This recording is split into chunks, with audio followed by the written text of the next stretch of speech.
Hello friends, Rajasthan Gyandhara channel में आपका स्वागत है। हम हस्तकला के बारे में चर्चा कर रहे थे। राजस्थान की हस्तकला पे हमारी यह दूसरी क्लास है और इस दूसरी क्लास में हम वस्त्र संबंधी हस्तशिल्प के बारे में चर्चा करेंगे।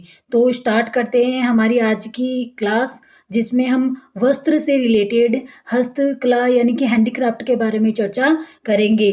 तो स्टार्ट करते हैं। सबसे पहले हम चर्चा करेंगे फड़ चित्रण।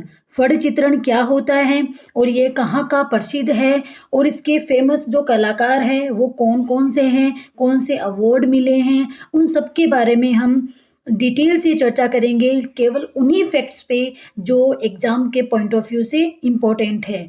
तो स्टार्ट करते हैं हमारी क्लास। फड़ चित्रण। फड़ चित्रण आते ही सबको पता है कि फड़ चित्रण शाहपुरा भीलवाड़ा का प्रसिद्ध है।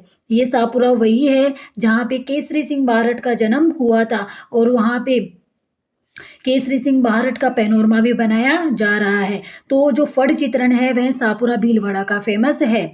ये किस पे बनाया जाता है? सूती या रेजी का जो कपड़ा होता है उसके ऊपर। ये जैसा कि आपको चित्र में दिख रहा है कि एक सूती और रेजी का, एक या सूती हो सकता है या फिर रेजी का एक कपड़ा होता है, उसके ऊपर जो लोक देवता है, देवी है, कोई ऐतिहासिक व्यक्तित्व है या फिर कोई ऐतिहासिक स्थल है, उसके बारे में उसकी जानकारी को लेकर उसकी जानकारी अंकित की जाती है या फिर उसकी जानकारी से रिलेटेड कोई चित्र बनाए जाते हैं, उसे ही फड़ चित्रण कहा जाता है। मतलब कपड़े के ऊपर चित्रण करना फड़ चित्रण कहा जाता है।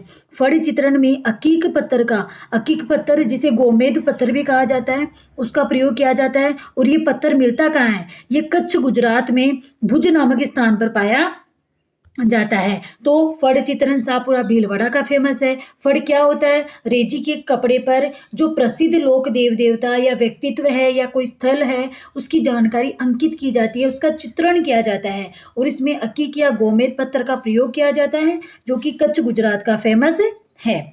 आगे हम चर्चा करें तो जो फड़ चित्रण है इसका प्रमुख चितेरा कौन होता है? जो चित्रण का कार्य करता है, मतलब जो फड़ चित्रण का कार्य करता है उसे चितेरा कहा जाता है। जो प्रमुख चितेरा है वह श्रीलाल जी जोशी है और श्रीलाल जी जोशी को 2006 में पद्मश्री मिला था और 2007 में इन्हें गुरु शिल्प अवार्ड से सम्मानित किया गया था। 2 अवार्ड मिले थे, 2006 में पद्मश्री और 2007 में गुरु शिल्प अवार्ड या शिल्प गुरु अवार्ड मिला था। प्रदीप मुखर्जी, ये जयपुर की है प्रदीप मुखर्जी, जिन्हें 108 लघु चित्रों से फड़ रामचरितमानस पर बनाई थी। मतलब 108 लघु चित्र बनाए थे और रामचरितमानस उनका सब्जेक्ट था, उसके ऊपर छोटे छोटे 108 चित्र बनाए थे इन्होंने फड़ में। इस कारण ये काफ़ी फेमस हुए थे प्रदीप मुखर्जी जो जयपुर के हैं। प्रमुख चितेरी, ये चितेरी है, खितेरी नहीं है, चितेरी। प्रमुख चितेरी है पार्वती जोशी और गौतल देवी। जो लेडीज के अंदर है वह पार्वती जोशी और गौतल देवी हैं और प्रमुख चितेरों की बात करें तो श्रीलाल जी जोशी और प्रदीप मुखर्जी है। आगे हम चर्चा करें तो फड़ चित्रण का जन्म यानी कि जो स्टार्ट है, फड़ चित्रण स्टार्ट कहाँ से हुआ था? तो ये मेवाड़ चित्र शैली के भित्ति चित्रण से माना जाता है। राजस्थान की सबसे प्राचीन चित्र शैली है मेवाड़ चित्र शैली। इस मेवाड़ चित्र शैली में जो भित्ति चित्रण का कार्य होता था, मतलब दीवार के ऊपर जो चित्र बनाया जाता था, मारवाड़ी भाषा में आज भी दीवार को भीत बोलते हैं। भीत से हुआ भित्ति चित्रण, यानी कि दीवार के ऊपर चित्रकारी करना भित्ति चित्रण कहलाता है। तो भित्ति चित्रण जो मेवाड़ चित्र शैली में भित्ति चित्रण हुआ था उसी से ही उद्गम हुआ था किसका? फड़ चित्रण का। फड़ ठंडी करना मतलब ऐसा नहीं कि गर्म करना या ठंडी करना। फड़ ठंडी करना बहुत सारे एग्जाम्स में पूछा गया है कि फड़ ठंडी करना या फिर जो फड़ है वो कहाँ पे ठंडी की जाती है या फिर फड़ ठंडी करना किसे कहते हैं। फड़ जब जीर्ण शीर्ण हो जाती है, जैसा कि ये रेजी के कपड़े पे फड़ बनाई जाती है, जब ये पुरानी हो जाती है या पुरानी फट जाती है, जीर्ण शीर्ण हो जाती है, तो इसे पुष्कर सरोवर में विसर्जित किया जाता है। जैसे गणेश चतुर्थी के दिन विसर्जन किया जाता है उसी तरह से फड़ का विसर्जन पुष्कर में किया जाता है, उसे ही फड़ ठंडी करना कहते हैं। राजस्थान की सर्वाधिक लोकप्रिय फड़ किसकी है? पाबूजी की फड़ है। और सबसे लंबी, सबसे बड़ी और सबसे छोटी। अब या आप ये पूछेंगे कि मैम ये सबसे बड़ी भी है और सबसे छोटी है, ये एक साथ कैसे पॉसिबल है? क्योंकि देवरानी जी की जो फड़ है उसके ऊपर 1992 में डाक टिकट जारी किया गया था 2 रुपए का। तो डाक टिकट क्या होती है, छोटी सी होती है। उस डाक टिकट के ऊपर इस फड़ का चित्रांकन किया गया था, इसलिए ये सबसे छोटी है और सबसे बड़ी तो ये है ही। इस वजह से इसे सबसे छोटी, सबसे बड़ी और सबसे लंबी फड़ भी कहा जाता है देवनारायण जी की फड़ को। देवनारायण जी की फड़ का वाचन जंतर वाद्य यंत्र के साथ में अविवाहित बोपा और बोपन के द्वारा किया जाता है। देवनारायण जी गुर्जर समाज के लोक देवता हैं और जो गुर्जर जाति के बोपा और बोपन है वो जंतर वाद्य यंत्र के साथ में देवनारायण जी की फड़ का वाचन करते हैं। और जो पाबू जी की फड़ है उसका वाचन रावण हत्ता वाद्य यंत्र के साथ में की जाती है। ये चीज भी हमसे पूछी जाती है कि किस फड़ का वाचन कौन से वाद्य यंत्र के साथ में की जाती है। तो जंतर वाद्य यंत्र के साथ में देवनारायण जी की और रावण हत्ता वाद्य यंत्र के साथ में पाबू जी की फड़ का वाचन किया जाता है। भेसासुर की फड़, फेसासुर की फड़ का वाचन नहीं किया जाता। हमें अच्छे से याद करनी है कि कौन सी फड़ लोकप्रिय है, कौन सी सबसे लंबी है, कौन सी का वाचन किस वाद्य यंत्र के साथ में किया जाता है, कौन सी का वाचन नहीं किया जाता है। ये एग्जाम्स में काफ़ी टाइम पूछा गया है। तो भैंसासुर की फड़ का वाचन नहीं किया जाता है, केवल इसके क्या किए जाते हैं, दर्शन किए जाते हैं। और वो भी कौन करते हैं, बावरा जाति के लोगों के द्वारा चोरी करने जाते समय। जब बावरी जाति के लोग चोरी करने जाते हैं ना, तब भैंसासुर की फड़ का दर्शन करके जाते हैं, वाचन नहीं करते हैं। रामदल्ला, ये रामकल्ला नहीं है, रामदल्ला है, रामदल्ला और कृष्णदल्ला की फड़ का बिना वाद्य यंत्र के पढ़ी जाती है। मतलब पढ़ी तो जाती है लेकिन वाद्य यंत्र का प्रयोग नहीं किया जाता। इसका वाचन हाड़ौती क्षेत्र में होता है। मतलब रामदल्ला और कृष्णदल्ला की फड़ फेमस कहाँ की है, हाड़ौती की फेमस है और बिना वाद्य यंत्र के इनका वाचन किया जाता है। भैंसासुर की फड़ का वाचन नहीं किया जाता, केवल दर्शन किया जाता है। रामलाल और पतासी देवी ने अमिताभ बच्चन की फड़ का वाचन न्यूयॉर्क में किया था। यानी कि फड़ किसी से भी हो सकती है, कोई फेमस कोई पर्सनालिटी है या कोई फेमस जो स्थान है तो उससे रिलेटेड भी फड़ हो सकती है। तो रामदल्ला और जो रामलाल है और पतासी देवी है, उन्होंने अमिताभ बच्चन की जो फड़ थी उसका वाचन न्यूयॉर्क में किया था। कोरोना पे भी फड़ बनाई है, किसने बनाई है, कल्याणमल जोशी ने। हमसे पूछा जा सकता है कि कोरोना पर फड़ किसने बनाई है, कल्याणमल जोशी ने बनाई है। कोविड-19 पे फड़ और रामलाल और पतासी देवी ने अमिताभ बच्चन की पर फड़ बनाई थी और उसका वाचन किया था न्यूयॉर्क में। भैंसासुर की फड़ का वाचन नहीं किया जाता, केवल दर्शन किया जाता है। रामदल्ला कृष्णदल्ला की फड़ का वाचन तो किया जाता है पर बिना वाद्य यंत्र के साथ में। देवनारायण जी की फड़ का वाचन जंतर वाद्य यंत्र के साथ में। पाबू जी की फड़ का वाचन रावण हत्ता वाद्य यंत्र के साथ में किया जाता है। तो ये चीजें हमें अच्छे से एकदम क्लियरली याद करनी है। छोटे छोटे फैक्ट्स है लेकिन इंपॉर्टेंट बहुत है। आगे चर्चा करें बंदेज। बंदेज क्या होती है, जो कपड़ा होता है ना उसको बांध कर रंगना। बंदेज मतलब बांध कर रंगना बंदेज कहलाता है। उसको जगह जगह पे गांठों की तरह या कोई डिजाइन में से बांध दिया जाता है, फिर उसे रंगा जाता है, उसे बंदेज कहते हैं। बंदेज का पहला प्रमाण हमें बाण भट्ट का जो ग्रंथ है हर्षचरित उसमें मिलता है। बंदेज के जनक किसे माना जाता है, बागाजी भाटी और फूलजी भाटी को बंदेज के जनक माने जाते हैं। बंदेज का कार्य करने वाले व्यक्ति को बंदारा या चड्डावा कहा जाता है। इस कार्य में प्रयुक्त उपकरण टीपणा है। टीपणा इस कार्य में प्रयुक्त उपकरण है जो मूलतः मुल्तान और पाकिस्तान की कला है। मतलब जो बंदेज है वह मुल्तान या पाकिस्तान की कला है। राजस्थान में शेखावाटी क्षेत्र की काफ़ी फेमस है। शेखावाटी और जयपुर का जो बंदेज है वह बहुत ज़्यादा फेमस है। आगे हम चर्चा करें तो बंदेज की जो सबसे बड़ी मंडी है वह जोधपुर में है। बारीक बंदेज, अब सबसे पहले तो पूछा जाएगा कि बंदेज फेमस कहाँ की है। शेखावाटी क्षेत्र और जयपुर की बंदेज फेमस है। इसके जनक कौन है, बागाजी भाटी फूलजी भाटी। पहला प्रमाण कहाँ से मिला, बाण भट्ट के हर्षचरित ग्रंथ से मिला है। बंदेज में प्रयुक्त उपकरण को क्या कहते हैं, टीपणा। ये एग्जाम्स में आया हुआ क्वेश्चन है।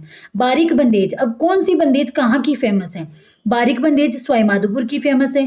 शिकार अलंकृत बंदेज बूंदी की फेमस है और बंदेज के प्रमुख कलाकार तैयब खान है जिन्हें 2002 में पद्मश्री मिला था। हमें किसको किस समय पद्मश्री मिला था ये भी बहुत अच्छे से याद करना है।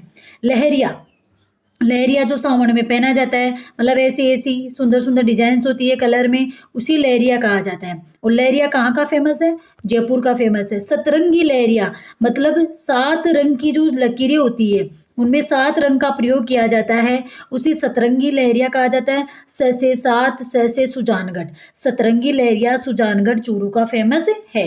मोती लहरिया मतलब मोती की डिजाइन में लहरिया बनाया जाता है, वह सीकर और जयपुर का फेमस है। पचरंगी लहरिया 5 लाइनें होती है, उसे पचरंगी लहरिया कहते हैं। और पचरंगी लहरिया कहाँ का फेमस है? जयपुर का फेमस है। पचरंगी लहरियों को सर्वाधिक मांगलिक लहरिया कहा जाता है। समुद्री रंग का लहरिया मतलब लाइट ब्लू कलर में पानी के कलर का लहरिया होता है, वह जयपुर का फेमस है, क्योंकि ओशन जो समुद्र है उसको ब्लू कलर का माना जाता है।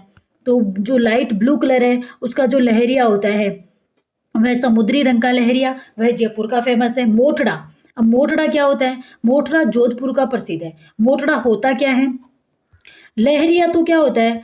लहरिया ऐसे आडी लाइन खींची जाती है, लेकिन मोटड़ा क्या होता है? इस तरह से मतलब जो चेक्स बन जाते हैं आपस में एक दूसरे को, जो लाइनें काटती हैं उन्हें मोटड़ा कहा जाता है। और मोटड़ा कहाँ का फेमस है?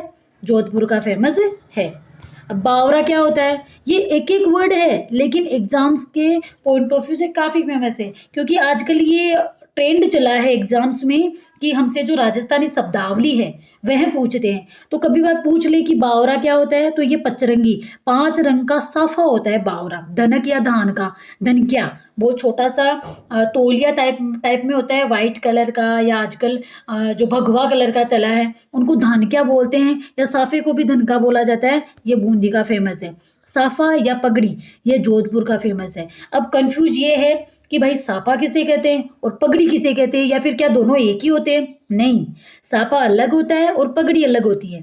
साफा की चौड़ाई कम होती है। साफा क्या होता है? चौड़ाई में तो कम होता है लेकिन लंबाई ज़्यादा होती है।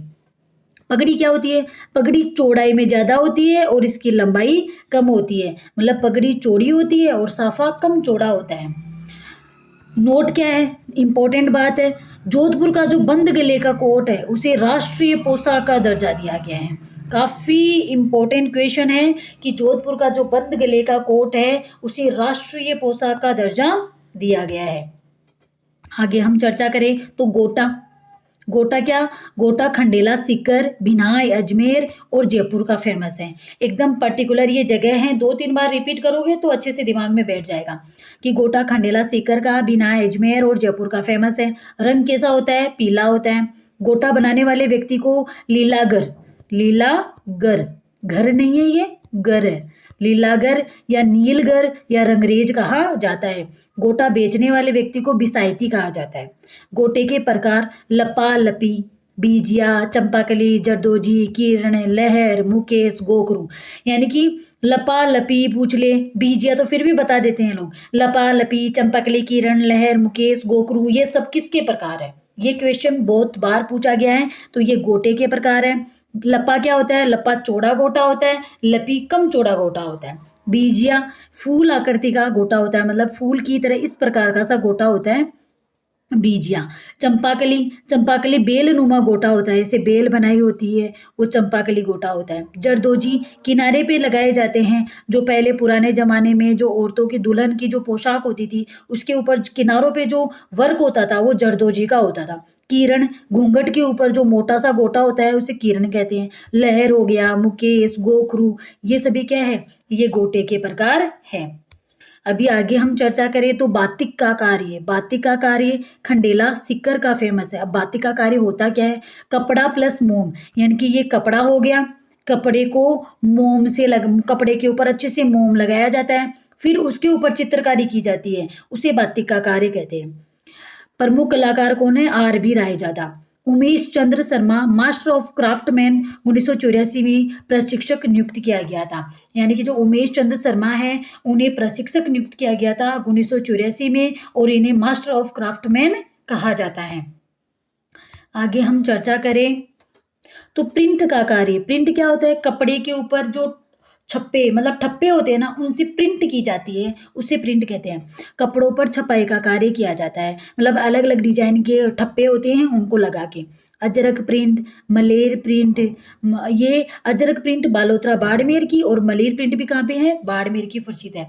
मतलब अजरक प्रिंट और मलेर प्रिंट कहाँ की प्रसिद्ध है, बालोतरा बाड़मेर की फेमस है। इनसे क्या की जाती है, बेडशीट पर छपाई की जाती है।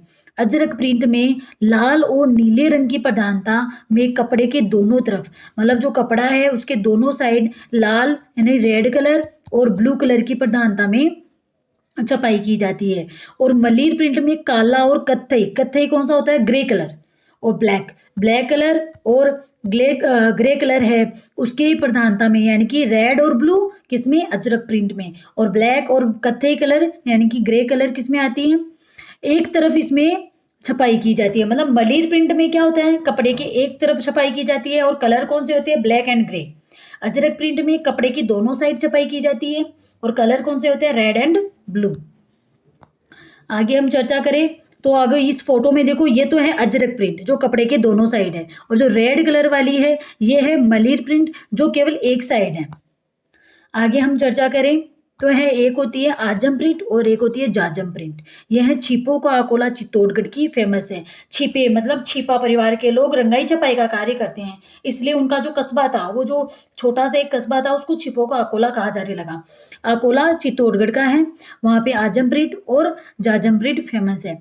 आजम प्रिंट में हरे व काले रंग की प्रधानता में महिलाओं के घाघरों की छपाई हेतु प्रसिद्ध है। मतलब आजम प्रिंट किसके लिए फेमस है, महिलाओं के घाघरों के लिए, और हरा और लाल रंग इसमें प्रमुखतः यूज किया जाता है। आजम प्रिंट ये जाजम प्रिंट है।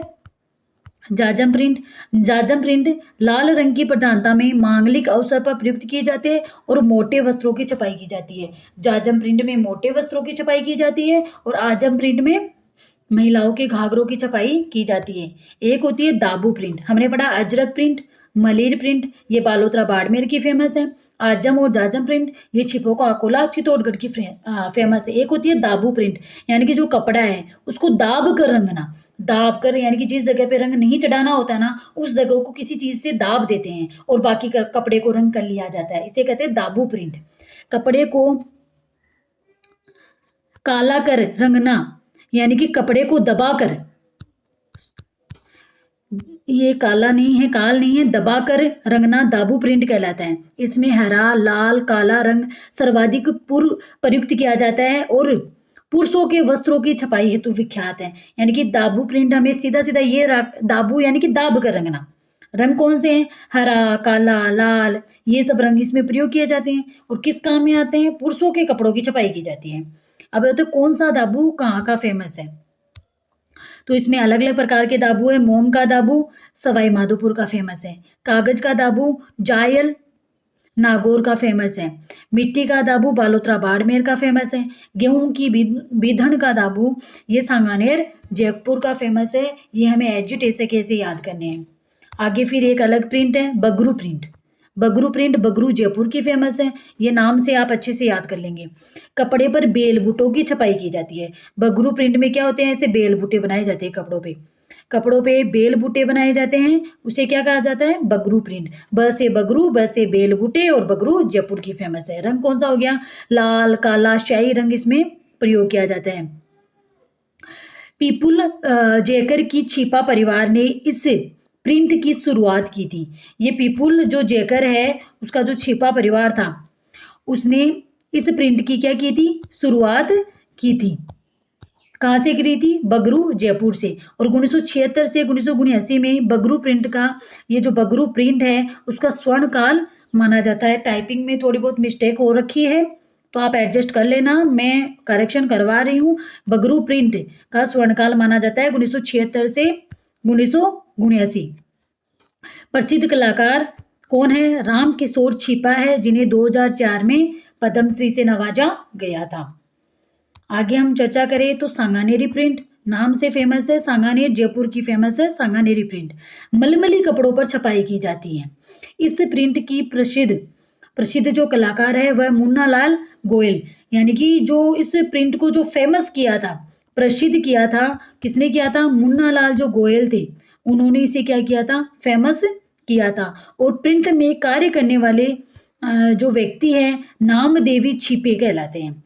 और नोट क्या है, तनसुख जोधपुर में मलमल कार्य हेतु विख्यात है। मतलब जो जोधपुर का जो तनसुख गांव है वह मलमल के कार्य के लिए विख्यात है और मलमल के कपड़े के ऊपर छपाई की जाती है सांगानेर जयपुर में। बस हमें इतना सा याद करना है। एक होता है बोडल की छपाई। ये क्वेश्चन इतना सा ही पूछा गया है, बोडल की छपाई कहाँ की फेमस है? वैसे बोडल, वैसे भीलवाड़ा, बस इतना याद कर लेना।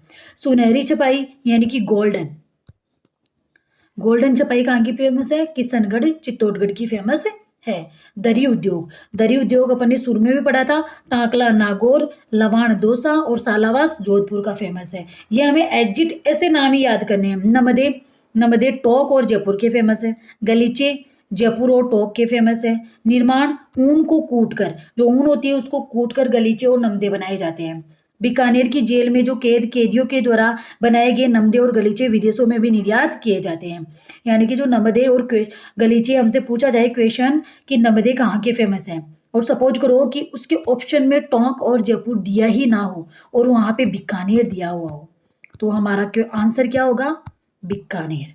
क्योंकि जो नमदे और गलीचे हैं वो फेमस तो टोंक और जयपुर के हैं, लेकिन जो बीकानेर के जेल में जो कैदी है उनके द्वारा जो नमदे बनाए जाते हैं, उनका विदेशों में निर्यात किया जाता है, वो काफी फेमस है।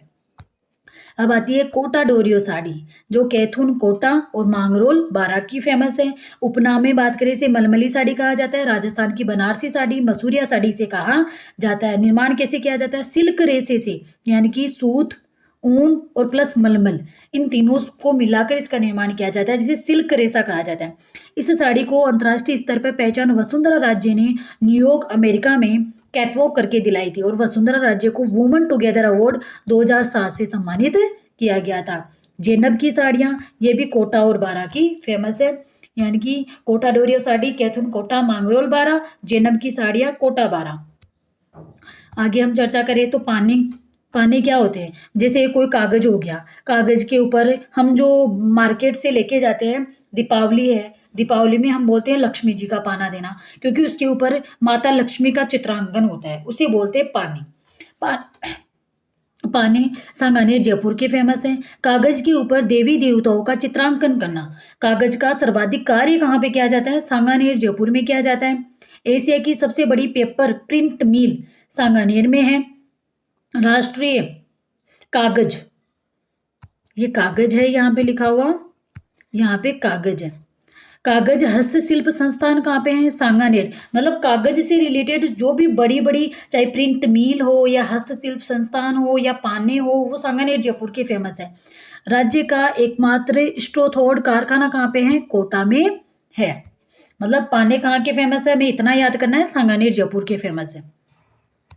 आगे आती है पाव रजाई। पाव रजाई मतलब 250 ग्राम की, 250 ग्राम की एक रजाई होती है जिसे पाव रजाई जयपुर की फेमस है। जरी बरी का कार्य, ये भी जयपुर का, यानी कि जो बरी होती है, बरी किसे कहते हैं? बरी होती है शादी के समय दुल्हन के लिए जो कपड़े लाए जाते हैं ना, जिन्हें वो शादी में पहनती है, उन्हें बरी कहते हैं। और जरी बरी का कार्य कहाँ का फेमस है? जयपुर का। इकताई, इकताई जयपुर की फेमस है। अब इकताई होती क्या है? विवाह के अवसर पर वर वधू के कपड़ों का माप लेने का शुभ मुहूर्त इकताई कहलाता है। और इकताई क्या होती है? दूल्हे की वेशभूषा को भी इकताई कहा जाता है। और ये चीज कहाँ की फेमस है? जयपुर की फेमस है। बिनोता, बिनोता क्या होती है? जूतियां। वैवाहिक अवसर पर वर वधू की जूतियां बिनोता कहलाती है और बिनोता भी कहाँ के फेमस है? जयपुर के। पाव रजाई जयपुर, जरीबरी जयपुर, इकताई जयपुर, बिनोता जयपुर। पड़ला, पड़ला विवाह के समय जो मिठाई कपड़े आदि दुल्हन के लिए लाए जाते हैं उन्हें पड़ला कहते हैं। और पड़ला का सामान भी कहाँ का फेमस है? जयपुर का। विवाह के दिन वर पक्ष के द्वारा दुल्हन के लिए लाए जाने वाले गहने, उपहार, वस्त्र, मिठाई इत्यादि को क्या कहा जाता है? पड़ला। और पड़ला भी कहाँ का फेमस है? जयपुर का। मतलब शादी से रिलेटेड ऑलमोस्ट जो भी चीजें हैं, ऑलमोस्ट, सारी नहीं बोल रही, ऑलमोस्ट चीजें जयपुर की फेमस है। रमकड़ा उद्योग, रमकड़ा उद्योग गलियाकोट डूंगरपुर, गलियाकोट फकरुद्दीन की मजार है यहाँ पे, उसे वही जगह का रमकड़ा उद्योग फेमस है। खिलौने निर्माण में सोप स्टोन यानी घिया पत्थर का प्रयोग किया जाता है। रमकड़ा उद्योग खिलौनों के लिए फेमस है। गलियाकोट डूंगरपुर। टेराकोटा, टेराकोटा मोलेला गांव राजसमंद का फेमस है। अब टेराकोटा क्या होता है? मृदा शिल्प होता है। मृदा शिल्प या मिट्टी की वस्तुओं का निर्माण करने की कला टेराकोटा कहलाती है। इस कला का प्रारंभ धर्मघोष की मूर्ति से किया गया था, यानी कि सबसे पहले धर्मघोष की मूर्ति बनाई गई थी मोलेला गांव राजसमंद में। तो उस मूर्ति को देखकर इस कला को टेराकोटा नाम दिया गया था। प्रमुख कलाकार कौन है? मोहनलाल प्रजापति, 1982 में राष्ट्रपति पुरस्कार से सम्मानित और 2004 में इन्हें पद्मश्री दिया गया था। आगे हम चर्चा करें तो सोलनाड़ा या सनवाड़ा तालाब की मिट्टी इस कला के लिए उपयुक्त है। जो ये सनवाड़ा तालाब है राजसमंद में, उसकी जो मिट्टी है वह टेराकोटा मृदा शिल्प के लिए काफी उपयुक्त मानी जाती है। मोण मोण कहाँ का प्रसिद्ध है? बू नरावता नागौर के प्रसिद्ध है। गोगाजी व मामाजी के घोड़े, गोगाजी और मामाजी के घोड़े हरजी गांव जालोर के प्रसिद्ध है। और रामदेव जी के घोड़े कहाँ के हैं? पोखरण जैसलमेर के फेमस है। लेटा गांव जालोर में खेसले हेतु प्रसिद्ध है। जो लेटा गांव है जालोर का वह खेसले के लिए प्रसिद्ध है। मोण भू नरावता नागौर का, गोगाजी मामाजी के घोड़े हरजी गांव जालोर के, और टेराकोटा मोलेला गांव राजसमंद का फेमस है। इत्र यानी परफ्यूम सवाई माधोपुर भरतपुर का फेमस है। आविष्कार किसने किया था? अस्मत बेगम ने किया था। और अस्मत बेगम कौन थी?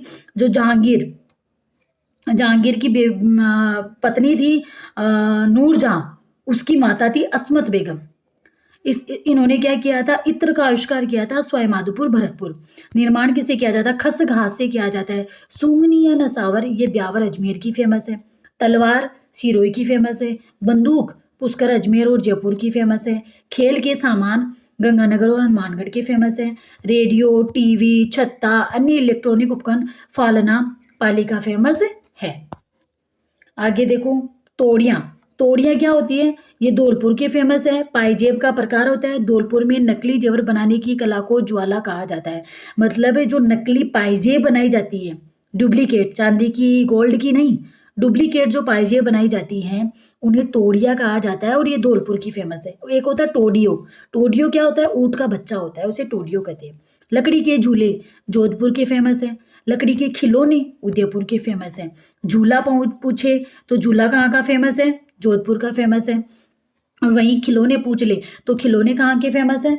उदयपुर के फेमस है। मानपुरा माचेडी जयपुर चर्म शिल्प यानी कि चमड़ा उद्योग के लिए फेमस है। चमड़ा उद्योग मानपुरा माचेडी जयपुर फेमस है। जूतियाँ कहाँ की फेमस है? जोधपुर की। मोजड़ी भीनमाल जालोर की। और बड़ू गांव है ये, बड़ू गांव नागौर में यूएनओ के सहयोग से कसीदेदार जूतियों का निर्माण चल रहा है। यानी कि जो बूढ़ गांव या बड़ू गांव नागौर है वहाँ पे यूएनओ के सहयोग से कसीदेदार जूतियों का निर्माण करने का काम चल रहा है। जूतियाँ पूछे कहाँ की फेमस है? जोधपुर की। मोजड़ी भीनमाल जालोर की फेमस है। और चर्म शिल्प के लिए जाना जाता है मानपुरा माचोड़ी जयपुर। कुंजिया यानी कि एक उस तरीके से होता है, ऐसे लंबा सा ऐसा कोई पोट होता है एक तरीके सा, उसको कुंजिया बोलते हैं। वो दोसा का फेमस है। अब होते हैं कौन से कलर की मूर्तियां कहाँ की फेमस है? वही है लाल पत्थर की मूर्तियां थानागाजी अलवर की फेमस है। काले पत्थर की मूर्तियां तलवाड़ा बांसवाड़ा की फेमस है। पीले पत्थर की मूर्तियां जोधपुर और जैसलमेर की फेमस है। संगमरमर की मूर्तियां जयपुर की फेमस है। चंदन की मूर्तियां चूरू, जैसे चंदन जैसे चूरू। प्रमुख कलाकार कौन है इसके? हैं लालू प्रसाद शर्मा, ज्ञान सिंह और अंकित पटेल। ये क्या है? मूर्तिकार है। जट्टी पट्टी का कार्य जैसे जट्टी जैसे जसोल बाड़मेर का फेमस है। प्रकार क्या है? ये जट्टी पट्टी के प्रकार काफी एग्जाम्स में पूछे गए हैं कि गंधा, भाकला, सिरोही, ये किसके प्रकार है? जट्टी पट्टी के प्रकार है। होती क्या है? बकरी के बालों से निर्मित, यानी कि जो बकरी के बाल है उससे जट्टी पट्टी बनाई जाती है। और इसका जो नाव होते हैं उनमें इनका प्रयोग किया जाता है जट्टी पट्टी का। एक होती है चट्टापट्टी शेखावटी का प्रसिद्ध है, कपड़े का कार्य है। ये कपड़े पे कुछ बनाया जाता है, चट्टापट्टी का कार्य। एक होता है सुरही या कूपी क्या होती है? जो मेहंदी का जो कोन होता है, या फिर एक प्रकार का बर्तन भी होता है। मेहंदी का कोन नहीं, एक प्रकार का बर्तन होता है ये कूपी। जो कहाँ का फेमस है? बीकानेर का फेमस है, क्योंकि मेहंदी तो सोजत पाली की फेमस है। मेहंदी सोजत पाली की और सुरई और कूपी बीकानेर की फेमस है। ये बादला क्वेश्चन बहुत एग्जाम्स में पूछा गया है। ये जोधपुर का फेमस है। और ये जिंक यानी कि जस्ता धातु से निर्मित पानी रखने का एक पात्र होता है, लाख का कार्य जयपुर और जोधपुर का फेमस है। जयपुर और जोधपुर का लाख का कार्य फेमस है। हाथी दांत की चूड़ियां जोधपुर और जयपुर की फेमस है। मयूर बीड़ी टोंक की फेमस है। और गोफन, पर्स, बेल्ट, तीर कमान ये चंदू जी का गढ़ा बोडीगामा बांसवाड़ा का फेमस है। इनको अच्छे से वन लाइनर फैक्ट्स हैं, जिनको अच्छे से अपन एक बार भी अगर ध्यान लगा के पढ़ लेंगे ना, तो हमारा हस्तकला में से कोई भी क्वेश्चन गलत नहीं होगा। क्योंकि मोस्टली जो रिपीटेड क्वेश्चन है वो मेरे जो इन 2 क्लास है इनमें से ही पड़ेगा। आप एक बार इन क्लास से शॉर्ट नोट्स बनाइए, बाद में ऑब्जेक्टिव टाइप क्वेश्चन जो भी आपके पास कोई सी भी बुक है उनसे ऑब्जेक्टिव टाइप क्वेश्चन निकालिए। आप देखना आप 95% स्कोर करेंगे इजीली। अगर आपको हमारी क्लास अच्छी लगी हो तो हमारे साथ कंटिन्यू बने रहिए। Thank you.